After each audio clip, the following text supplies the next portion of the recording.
ప్రజా యుద్ధ నౌక గద్దర్ జయంతి సందర్భంగా తెలంగాణ సీఎం రేవంత్ రెడ్డి కీలక నిర్ణయాన్ని ప్రకటించారు.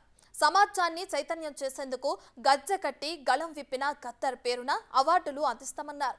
రాష్ట్రంలో నంది అవార్డుల స్థానంలో గద్దర్ పేరుతో పురస్కారాలు అందిస్తామని తెలిపారు. వచ్చే ఏడాది గద్దర్ జయంతి రోజున కవులు, కళాకారులు, సినీ ప్రముఖులకు గద్దర్ అవార్డులు అందచేయనున్నట్లు వెల్లడించారు.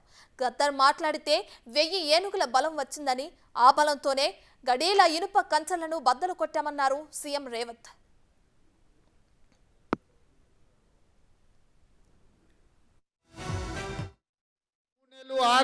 ఆరు నెలల కేసీఆర్ మళ్ళా ముఖ్యమంత్రి అవుతాడని అయ్యా అనుకునేటోళ్లకు, ఆశపడేటోళ్లకు ఒక మాట చెప్పదలుచుకున్నా. మొన్నటి ఎన్నికలల్లో ప్రజలు బొక్కలు ఇరగొట్టి బోర్లు పడేసిరు. మీ బొక్కలే చక్కగా కాలేదు, ఏ రకంగా మళ్ళీ ఈ రాష్ట్రానికి ముఖ్యమంత్రి అవుతామని పగటి కళలు అంటారు. చేసి చూడండి, ప్రయత్నం తెలుస్తుంది మీకు.